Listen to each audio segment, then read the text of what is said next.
Last perek was very significant. I'll just tell you again what does it say, because only David HaMelech is able to give up so beautifully his life dream. The what? The dream of his life. He wanted all his life. He prepared to build Beit HaMikdash. This was his dream, day and night. Actually, in Tehillim, he said it explicitly, that in his mind, Ba'aloti al Yetzui, when I go on my bed, I think about Mikdashecha, about building the temple. And then Natan, in the previous perek, comes to him and says, no, you're not going to build the house. And we would expect David to be very upset. On the contrary, one of the most beautiful tefillot in the Bible is the end of the last perek. He gives thanks to Hashem because Hashem said, yes, you are not going to build, but I'll tell you what. Number one, your son is going to build Beit HaMikdash. Number one. Number two, your Malchut, your kingdom, is going to last forever. What I tried to explain the last time is something very, very significant. Every king, every person in power want, in a way, to eternalize his power. He wants people to remember it. And every king is building buildings and statues and all kinds of things so people will remember it. And David HaMelech, obviously, with the power he had, we might expect him also to leave something behind him. And Hashem is telling him, you have a big mistake. I don't need the house. I don't. He said, since I came from Mitzrayim, I was in an ohel. I don't need these magnificent houses. Stop dreaming about my house. I will take care for myself. Don't worry about it. But I want to teach you something very important. What is a house? Your house is going to be a house only when you are going to have a son sitting under you. Because today, as I explained last time, we talked a lot about Jewish continuity, which is very, very important. But the Jewish continuity is not buildings. The Jewish continuity is not organizations. Jewish continuity is only one thing: the ability to transfer what we have to the next generation. If it's through chinuch, if it's through what our kids see in our home, that's a bite. And if you count the number of batim in Perek Zayin, you will come to the 15. 15 is a number which is quite significant. We spoke many, many times about milot manchot, like leading words in the Tanakh. That's the way the Tanakh, who did not have the highlighters and bold fonts, how the Tanakh want to tell us or to draw our attention to an idea, to a thing, by repeating things, by certain ways of building the words and the sentences. And mentioning 15 times the word bite, the Tanakh is telling us a very important message. When we spend our life sometimes and money and effort to build houses with a nice name on it, this is not the real house. The real house is the ability to transfer our values to the next generation. And once David gets this point, what does he say to Hashem? Thank you. Now that you told me that my son is going to sit, my son is going to continue my values, all the ideas that I try to introduce Am Yisrael to, that's for me is enough. And then the beautiful pasuk at the end of Perek Zayin that we say every Shabbat on Mincha, Umi ke'amcha Yisrael goy echad ba'aretz. What does this say here? Something very, very important. Mi ke'amcha Yisrael goy echad ba'aretz. Chachamim saw something very beautiful here. There are relationship between us and God. What are we saying to Hashem every day? Shema Yisrael, Hashem Elokeinu, Hashem Echad. From our side, we declare God is one. But it's relationship. Hashem also declare, ומי כעמך ישראל, גוי אחד בארץ. There is only one nation. אחד. Not two, not 1.5. 1 and something. There is only one nation. And once David HaMelech got this idea, he says to Hashem, for me, indeed, the whole idea, what I try to bring to Am Yisrael, is to show the uniqueness of Am Yisrael. And this leads us to the perek that we are going to see today, because it's a very violent one. But we will try to soften it a little bit. This is a bloody perek. You are going to see that, what I'm talking about. And we will try to explain it. So we are in the beginning of Perek Chet. I hope that all of you get the new ones. So we have here enough. Here, please. Here we have. It's both sides. It's a short Perek, but. ויהי אחרי כן, ויך דוד את פלישתים ויכניעם. David smote the Philistines. It's not the Palestinian yet. And he subdued them. ויקח דוד את מתג האמה מיד פלישתים. Until this moment, I don't know what is מתג האמה. There are a few explanations. Ama normally is Ecuador. It's this water that is going through pipes from a high plain to, you know, in Israel you have it in few places, but they are not sure exactly what is Meteg Hama. Anyway, clearly it was a very strategic point. Now, this is a very, very important pasuk that we don't maybe appreciate enough. This is the end of the Philistines.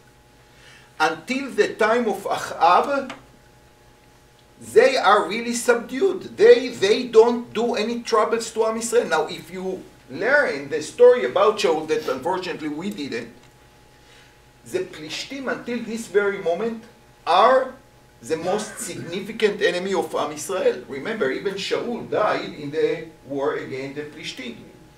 So here, something is changing in the Middle East. The power of the Plishtim diminished. And David HaMelech is doing it, and it was not easy. Because if you remember, in Perek Hey, this was a long time ago, before Nathan came to David, David went to how many wars against the Plishtim? 2. And he was not successful. It only here, for the first time, that the Tanakh said, Vayachni'em, subdued them. It was the end of the story of Plishtim. So, the Middle East is not an easy place to live. You have to understand the significance of it. There are people, the Plishtim, who are for generations there. We read about them even in Parshat HaShavua. This was a power. Remember that even when Bnei Israel are going out of Mitzrayim, we learn, ולא נחם דרך ארץ פלישתים כי קרובו. They were strong, they were well trained, and Hashem, even after hitting Mitzrayim, did not want to have a war with the Plishtim that might end very bad to Am Yisrael. So Hashem himself, Vayasev Elohim et ha'am, he took them around. David is the first one, after more than 500 years, that managed to solve the problem. To solve the problem. It's not simple. And as I said, you are not going to meet the Plishtim in the power anymore until the days of Achab. Then, for all kinds of reasons, they raise their head and again become a significant power. So first of all, David HaMelech solved the problem with the Plishtim. I just want to make one comment, which is important, I think. This perek is talking about the wars of David. Now, if you think about what we learned in the past week and the weeks just before we went to a break, we also learned about the war that David conducted. And strangely enough, Perek Vav and Zayin, talking about the dream of David, talking about what Natan told him that he's not going to build Beit HaMikdash, is somehow sandwiched very artificially in it. If I would be the author of the Tanakh, I would put this Perek Chet right after Perek Hey. It's talking about the wars. Let's just tell about the wars of David HaMelech and do it in one unit, and then the whole story about Beit HaMikdash. It's not going this way. Perek Hey is talking about the wars of David. Perek Vav and Zayin are talking basically about the dream of David that was shattered by Natan HaNavi. He's not going to build Beit HaMikdash. And then in Perek Chet we are going to see David as a general, or chief of staff, actually. Why? What happened here? The Tanakh is not just about the stories, what happened. The Tanakh creates a meaning to the stories. That's very, very important to know. And we are going to see it especially in Perek Chet. The Tanakh is not interested to give us the historic details. And you are going to see that significant events in Perek Chet are mentioned in 2 or 3 words. We will try to explore them. The Tanakh is interested from Perek Hey to Perek Chet and more to tell us about the greatness of the first king of Israel. And it's very, very hard to find a person who on one hand is a great warrior, is a great general, and at the same time a person with the lofty ideas about justice, about religion. Many, many times it's like you have one person for this, one person for that. Somehow they work together as a team, fine. I think that the Tanakh is teaching us something very, very important about David HaMelech.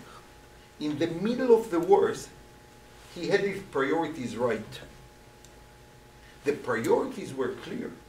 Yes, as a king, he must fight against the enemies of Am Yisrael. Remember that the whole reason why Bnei Israel asked for a king in the first place, and Shaul was given, was to save them from all the wars. Can you imagine a nation every few years has to conduct a war? See Israel today. It's not easy to live this way. So the king was supposed to be the one who are going to save them and to rescue them from this instability of life. Think about the mothers. They grow, their children are growing and they don't know what will happen because there will be a war. The experience of the last 300 years is that every decade, 2, maximum 3, there is a war. Can you imagine how people can live this way? It's very hard. So David was a great warrior. We saw it from Goliath and later on. But nevertheless, what did he have in his mind? Beit HaMikdash. This was indeed the centerpiece of his kingdom and the subject to his deeper thoughts. How the Tanakh is teaching us that? He takes the whole story about the wars of David, and inside he put the important things. You know, like in Hanukkah, you have in the Sufgania all the good stuff inside. Like, the rest, the wars are just as, but everyone is waiting to see what is inside, like, you know, the jam, everything. So the Tanakh is using a very similar technique. He puts the good stuff in the middle. So the wars, don't be too impressed of it. The important things are what were the dreams of David, and it was dreams about Beit HaMikdash. That's very significant. Perhaps to add to that, the pasuk starts by Vayihi acharei chen. Acharei what? Nachon. So it's connecting with Perek Zayin. Very good. Exactly as you expressed. Many explain that acharei chen is actually connected to Perek Hey, but many understand it acharei chen after the whole story of Beit HaMikdash. Okay, now we can go and to tell you about what kind of king he was in terms of protecting his people. So acharei chen is a very unclear. Acharei chen of what? The last war against the Plishtim that took place in Perek Hey? Is it after Beit HaMikdash? Sometimes the unclarity itself gives you a message. You can explain it this way and you can explain it this way. Maybe chronically it happened after the second war of the Plishtim. But the meaning of the prakim is different. The Tanakh want to highlight the fact that David always thought about Beit HaMikdash. That was the main goal of his hard work. Plishtim Gan. Mazel Tov. Pasuk Bet, one of the most violent in the Tanakh. Vayach et Moab. He smote Moab. In a very interesting way. Don't quote it. It's good that the Tanakh is not telling us because it's so unpolitically correct. Okay. Vayimdedem b'chevel. Vayimdedem b'chevel, I'll tell you exactly. Here we have a chevel. This is a chevel rope. Let's say a chevel is like 5 meters long.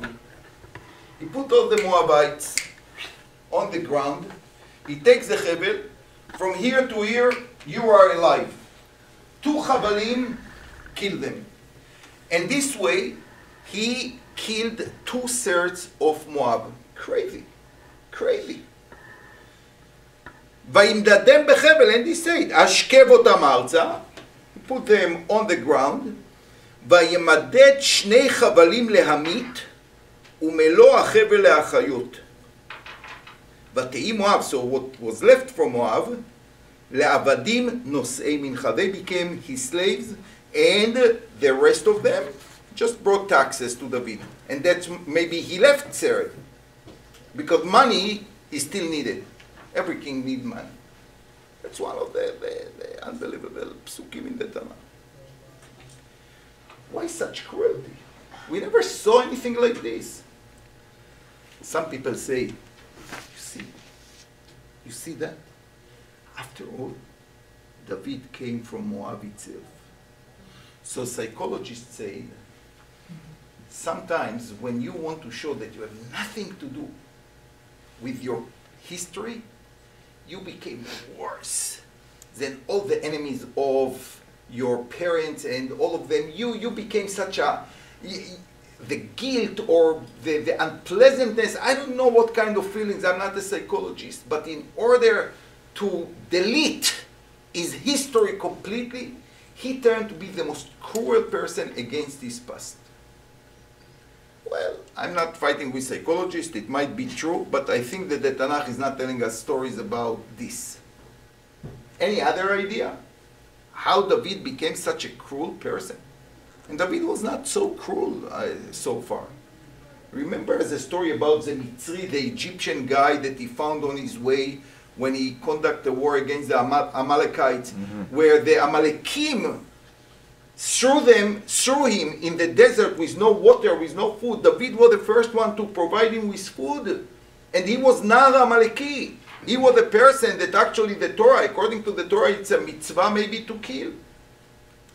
David was not such a cruel person. There must be something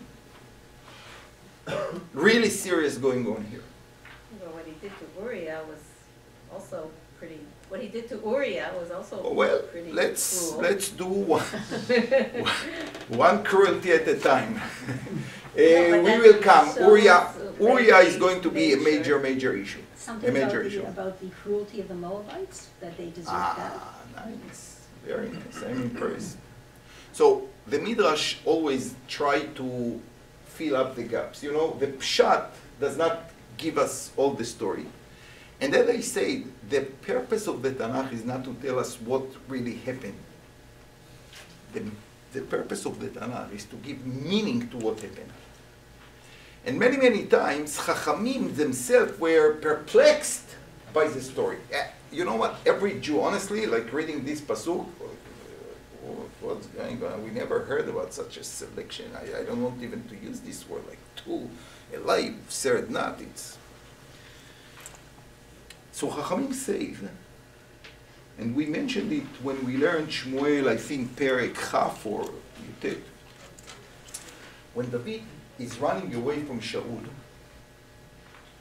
his family and Bechlal Yehuda were subject to the hatred of Shaul as well. Shaul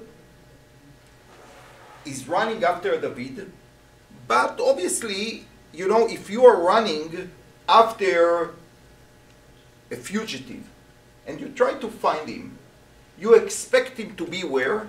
With his family. I don't want to compare, but today, when there is chas v'chalila, a terror attack in Israel, first of all, you go to the village of the person that you know he came from this village, and you seize and look and watch the houses of his relatives, because normally you are looking for a shelter by your relatives. David HaMelech knew that Shaul crossed every red line and he might actually do something to his parents. And therefore, in Perek Yutet it says that when David is running away from Shaul, he had no breira, and he crossed to Moab. Remember, your enemy's enemy is your friend. He did it with Moab, number one, and he did it with Achish Melech Gat. Remember, he had no other breira. He had to have a coalition with someone, and therefore he's looking for the enemies of Shaul. They will protect him, and he was very successful in it.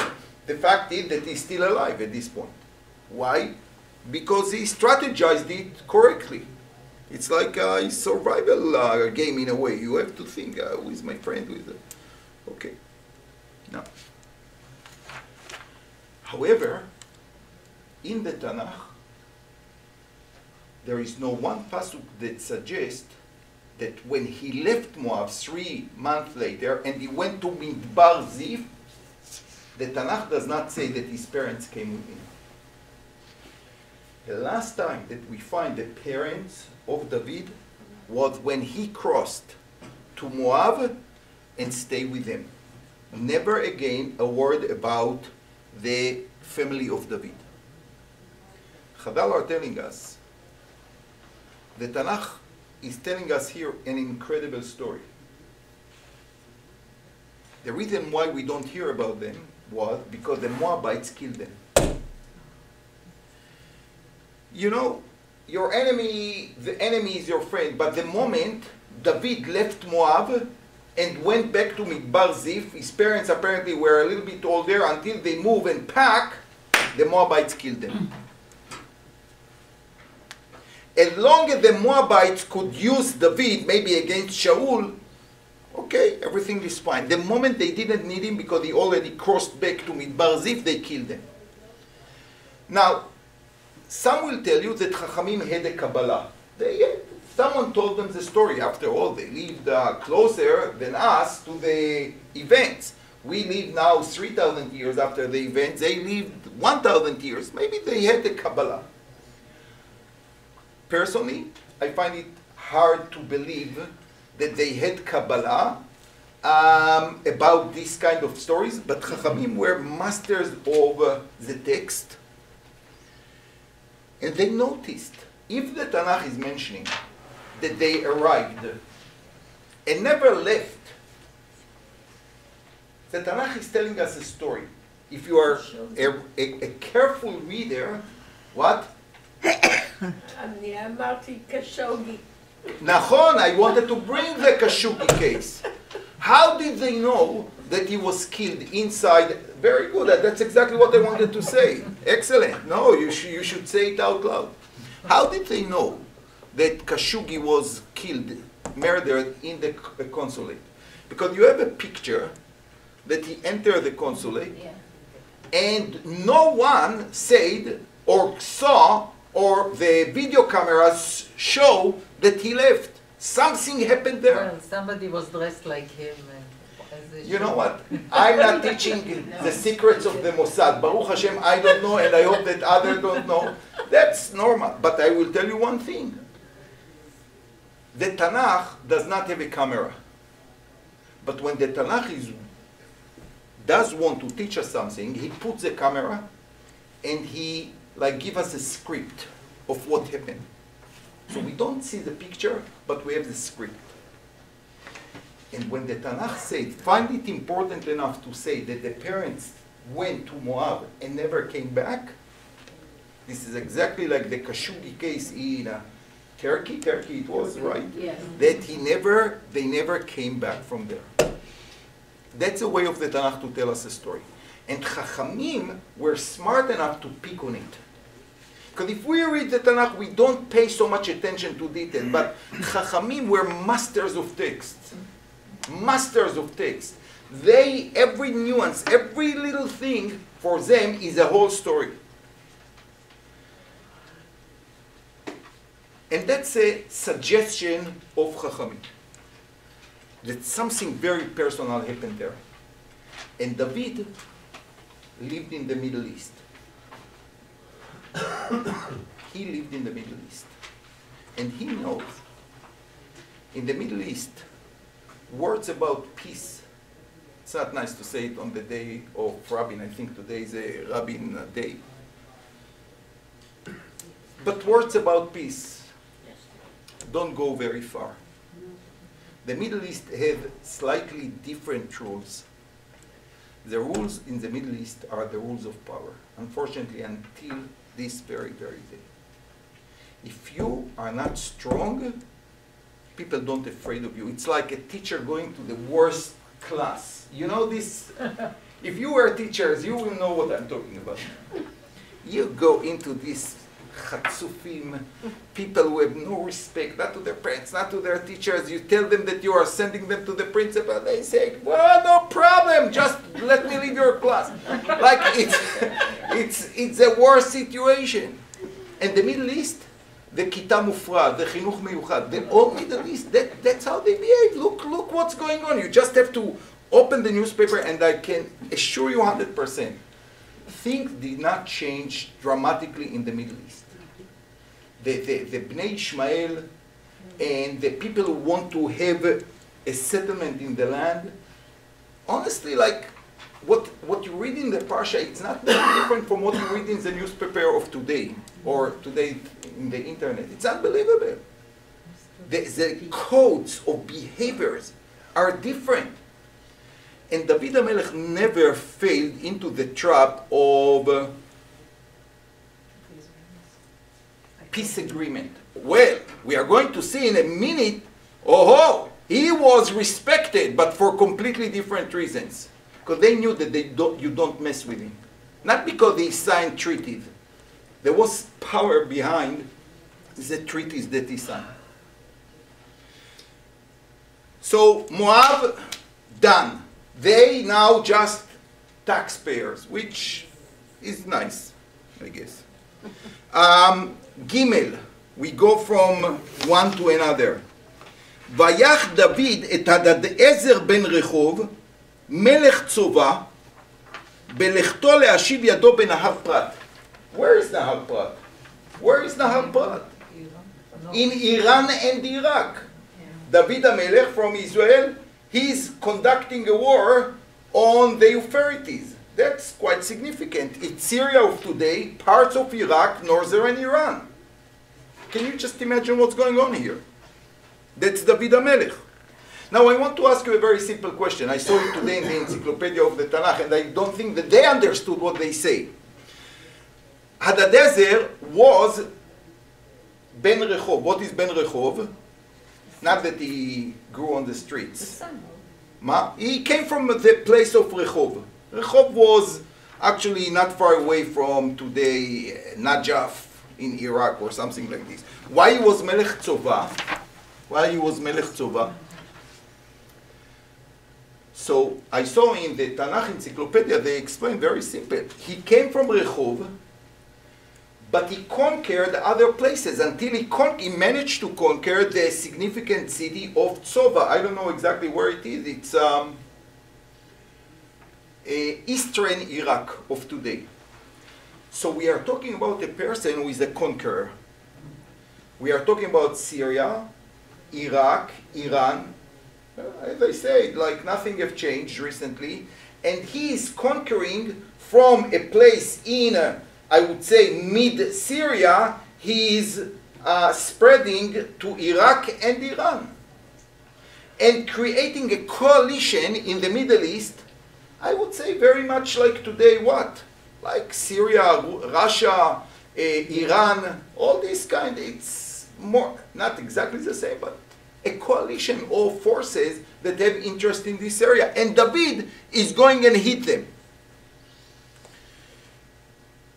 וילכוד דוד ממנו 1,700 פרשים. That's significant, parashim. Like, it's like 1,700 tanks. Yeah, they had no tanks at the time. Parashim was cavaliers, and the horses was the main, or I would say the well-armed forces. So, my Rebbe said Aradwogen. Aradwogen? Yeah, that was a chariot. Chariot, okay. Chariots, yeah, it was a chariot.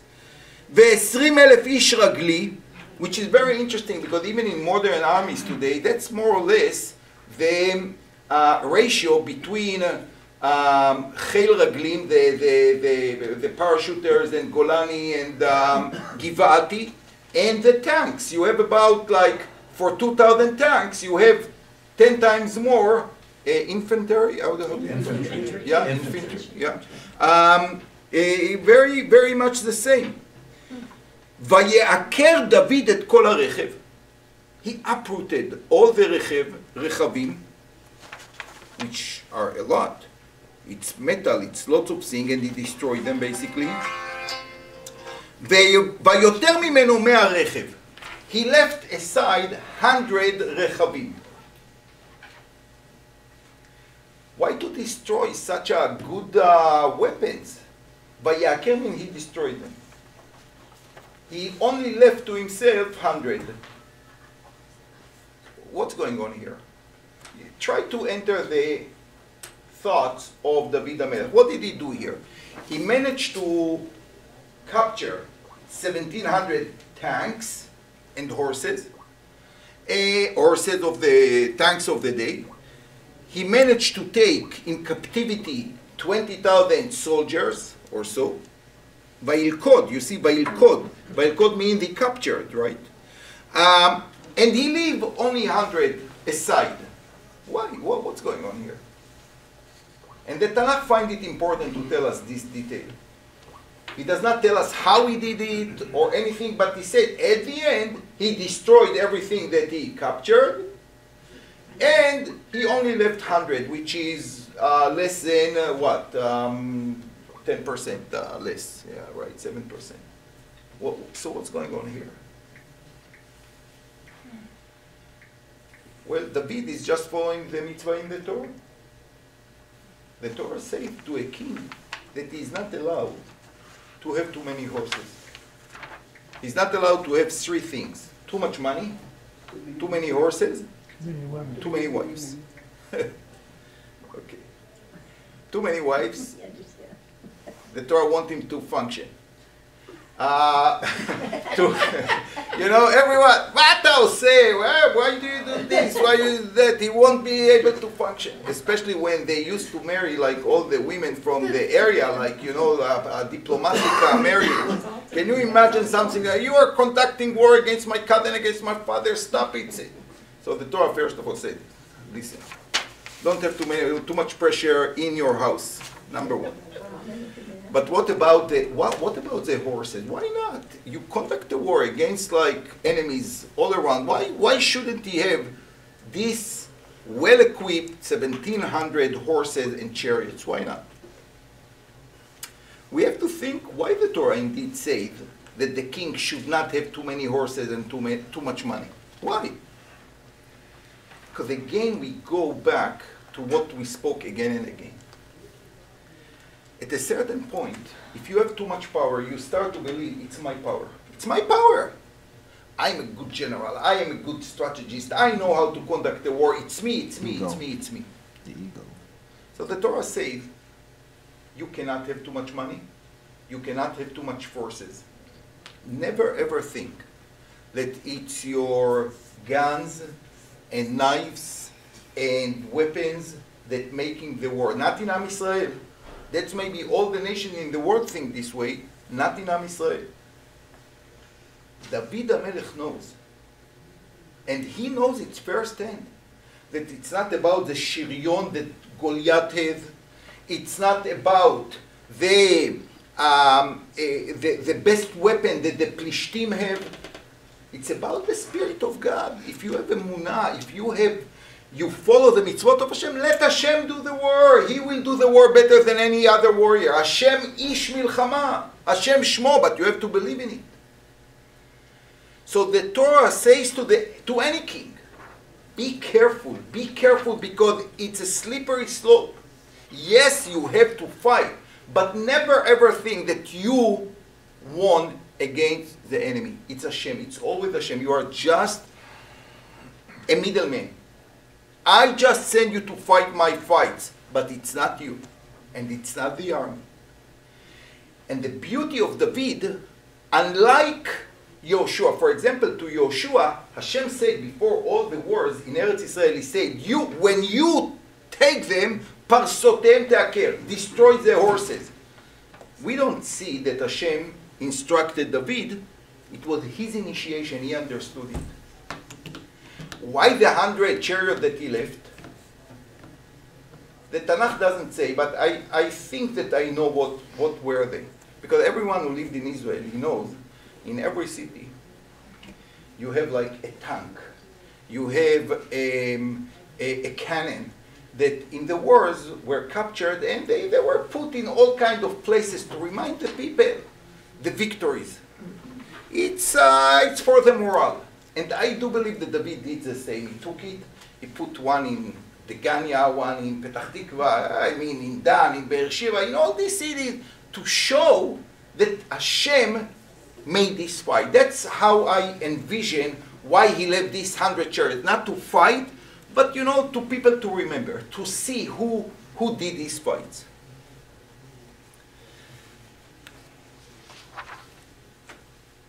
Now, the strategist. The Tanakh does not tell us this was a magnificent war. It's 20,000 chayalim. 20,000 chayalim. I don't know if you ever saw like Targil Ugda or Targil Chativa. It's amazing to see Chativa. Chativa has 6,000 chayalim. Ugda has something around 20,000. It's huge. It's huge. In Israel, like I saw sometimes, you stand on a hill, you just see like tanks and jeeps and soldiers and tents. It's a camp. It's a huge camp. You cannot see actually from one side to another. And to fight against 20,000 people, you need a strong army. And the Tanakh here, the details are like given just, I don't know, like a crumb here, a crumb there, nothing more than that. So, combining Pasuk Gimel and Dalet, what exactly happened here? I will read it again. Vayach David et Hadadezer ben Rehov, so he hit Hadadezer, who was the king of Tzova, which is significant because, as I explained, he was the head of coalition of armies and nations. Belechto le'ashiv yado benahar Prat. Now, what happened there? Who went to Nahar Prat? Was it David? Yeah, David arrived to Nahar Prat. But what the Tanakh is telling us here? The Tanakh is telling us a very interesting story about the shrewdness of David HaMelech. The army of Aram was stronger than the army of David HaMelech. David did not have such a huge army.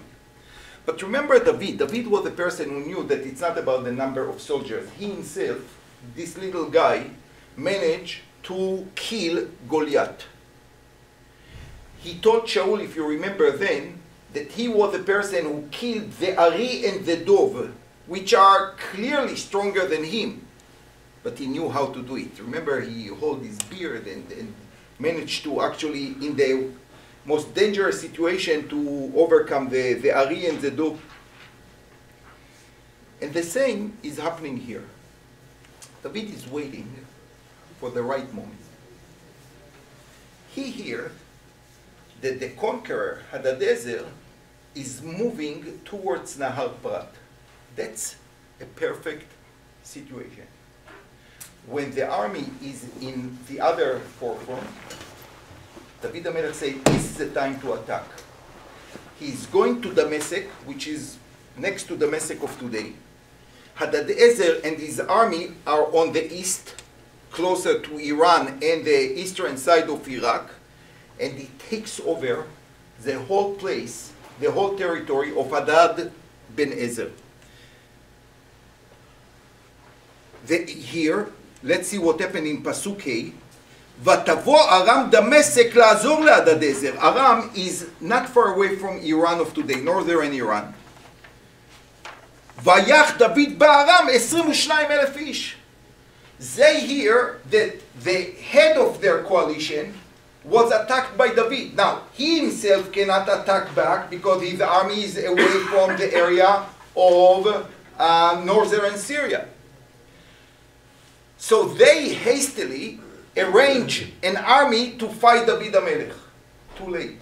David HaMelech was already sitting in Damascus. It was easier for him to conduct a war against an army that was not well prepared and not ready for something like this, because they never expected David to get there. And David took the territory of Hadad ben Ezer and his people and managed to destroy the army of Aram. Which is quite amazing. I think about it like, we read about Syria, about Russia, about Iran. It's very concerning, the whole situation there.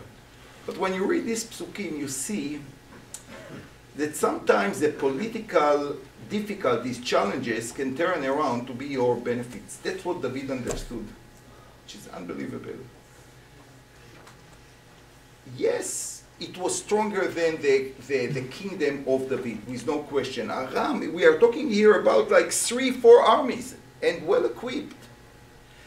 But there is a moment of weakness that you exploit and you can win. And if you read enough about Milchemet Sheshet HaYamim, for example, you see that it happened exactly the same way. In terms of the number of aircrafts or the number of tanks and soldiers, certainly, there was no chance that Tzahal will win. It was finding these spots of weakness, this moment where, you know, in 3 hours, their air force was destroyed. Well planned.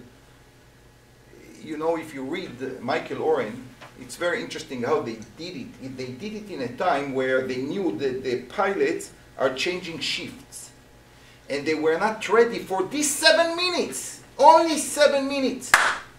The aircraft of the Egyptian was destroyed. 7 minutes. Just well planned.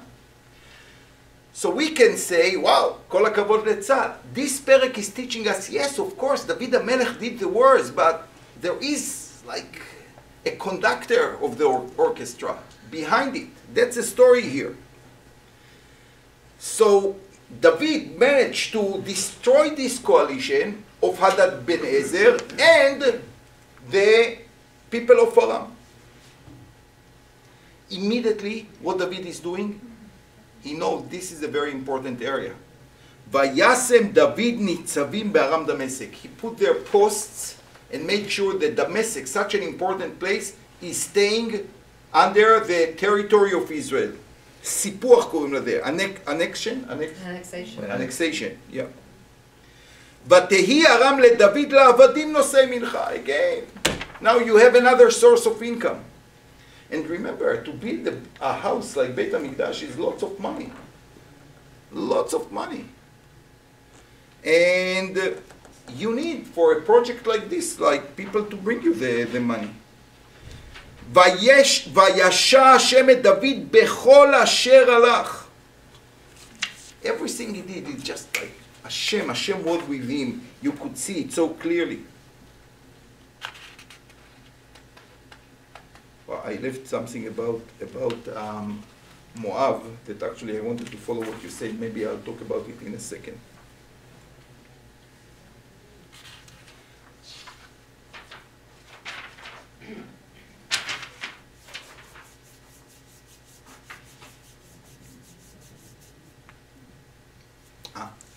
Here I wrote myself a comment that I found quite striking. The word Yeshua is a very strong word. It's not only just rescue, just ease the burden. Yeshua means changing the situation from a situation of slavery, of stress. Yeshua, redemption. at least the physical one. You know, with Shaul HaMelech, you don't find the word Yeshua even once. בכל אשר יפנה ירשיע means יצליח. He was successful.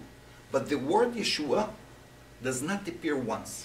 I made sure today, I checked, you know, it's very easy today, like with all the CDs and the Googles. There is no word of Yeshua.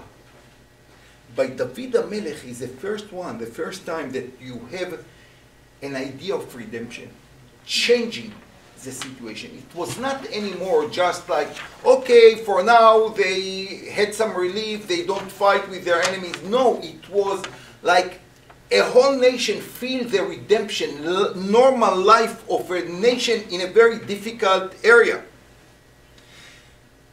וישע השם את דוד בכל אשר הלך, that obviously remind us what pasuk? ויושע השם את ישראל ביום ההוא מיד מצרים. When they crossed Yam Suf, it was the first time that the pasuk said, ויושע אדוני ביום ההוא את ישראל מיד מצרים.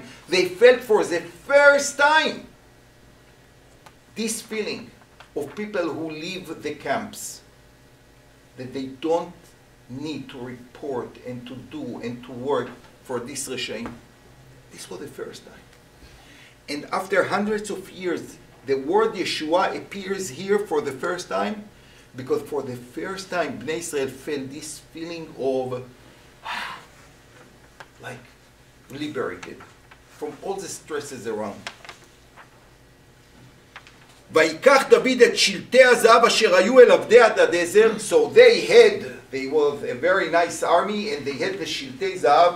שלטי, it's in English you call it shields. שלטי, shields. It's the same idea, I guess. The same shoresh. All the legends have these flags and shields in front of them. David take all of it, but he's not showing it in a parade to show how powerful he is. He bring them Yerushalayim. He's going to use them to build Beit HaMikdash later.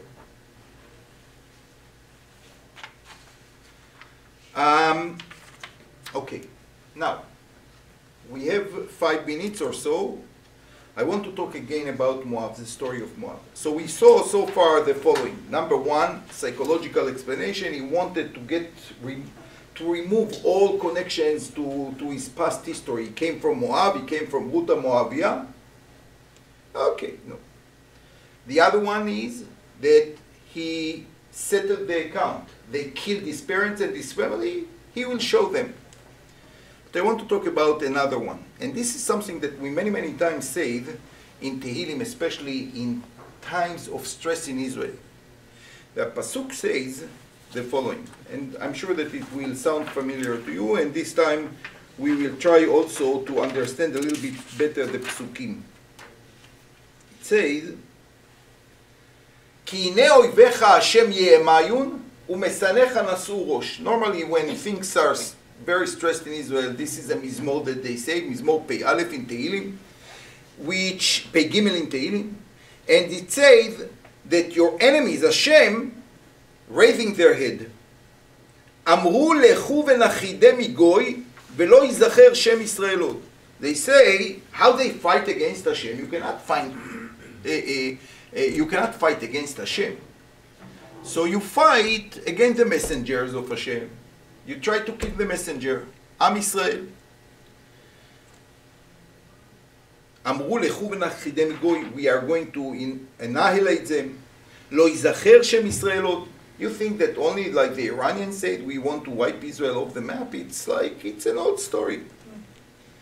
כי נועצו לב יחדיו, they made their coalition, עליך ברית יכרותו. It's not about Am Israel, really it's against God. And he now mentioned all the nations. אוהלי Edom, which is the other side of the Arava, וישמעאלים, Arabs, Moab, והגרים. Certainly, David HaMelech talks about people who are conducting or are planning a serious war against Am Yisrael, to the point where they decided before the war, the mission statement, the mission of the war was, V'lo yizacher Shem Yisrael od. Think about Milchemet HaAtzmaut, think about Milchemet Sheshet Yamim, think about what they say today. The moment they will be able, they will send the Jews to the sea. How Nazir said? Let the Jews swim in the sea. That's it. That's all plans from the time of David until this very day.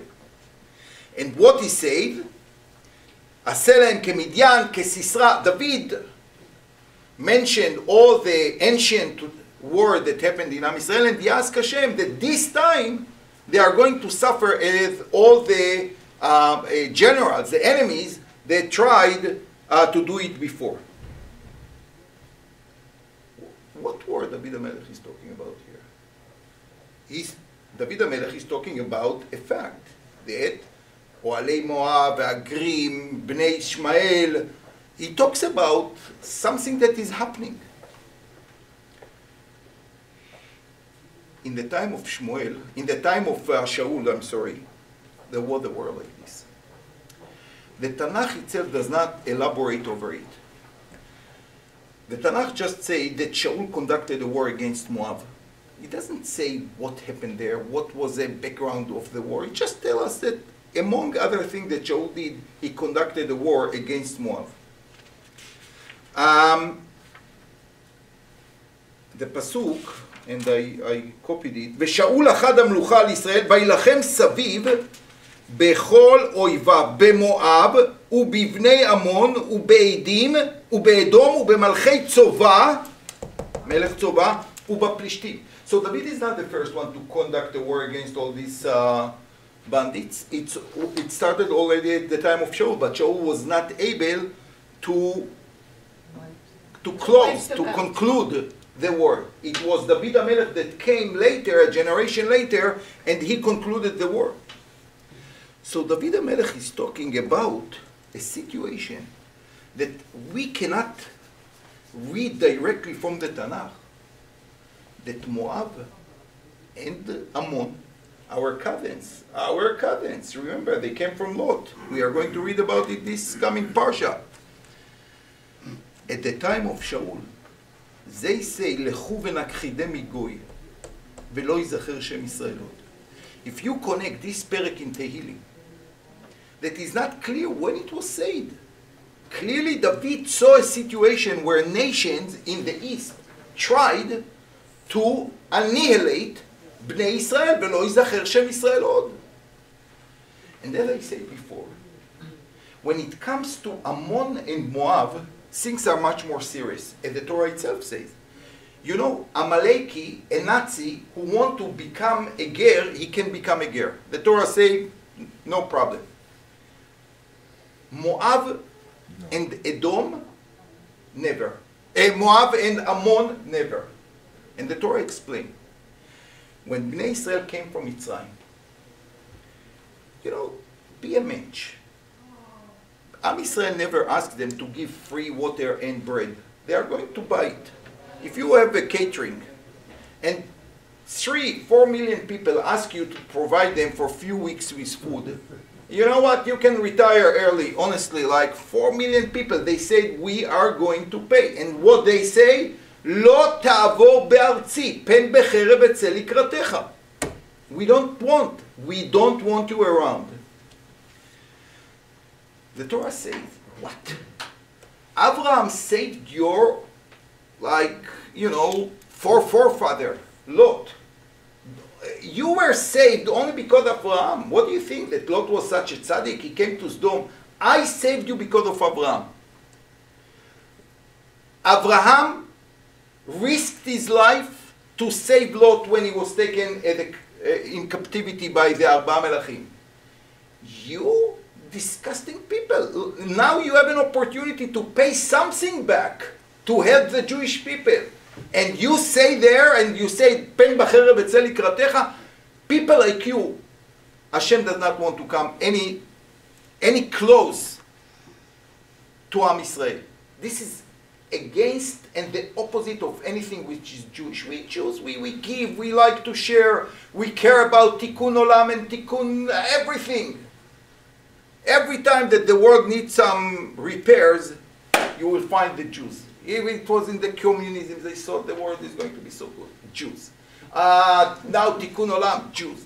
The Jews want to fix the world. Okay, very nice. At the end, they learn it the hard way that whatever. They are going to pay the price for tikkun olam every time. But anyway, Hashem said, mamash menuvalim.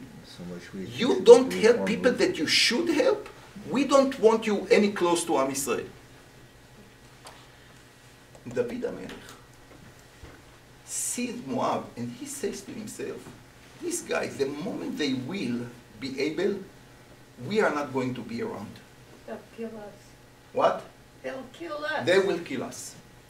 You see, David HaMelech, I don't think he would be mentioned on the plaques of Merkaz Peres LeShalom or whatever it is. I don't think he would be appreciated there.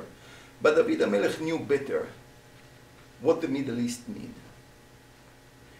If you don't stand to basic human standards, I have to be very, very careful about you. I cannot be naive. In the Middle East, you cannot be naive. You can't. You simply can't.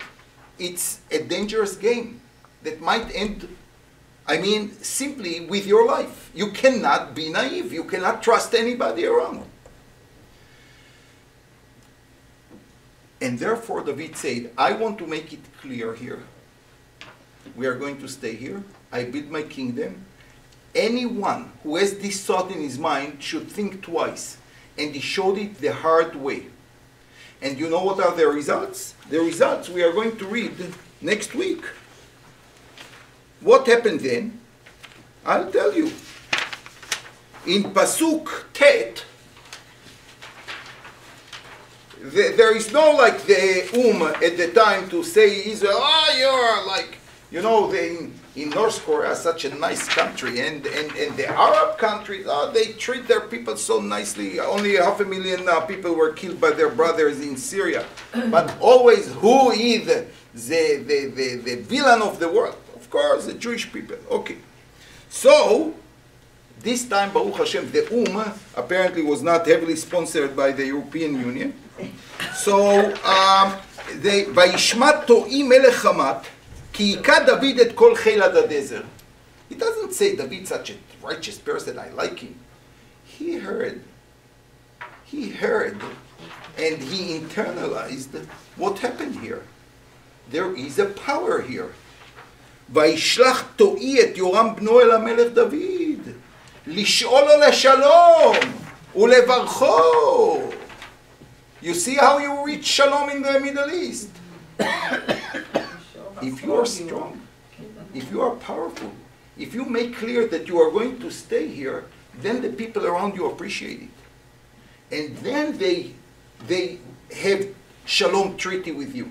It's not the opposite way around, that by signing treaties, you ensure the shalom and your survival. It's exactly the opposite. If you read carefully this Tanakh, you don't have to go to too many conferences about shalom. In the Middle East, there are different rules, which David fully understood. You first show who is a power, and then you will get shalom. You will get shalom. It doesn't end with no shalom. Okay?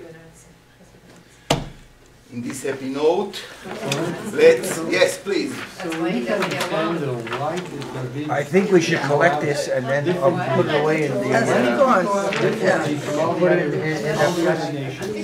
You left one for... Take the camera with me and bring it tomorrow. Okay, I'll close the camera. I'll close the camera.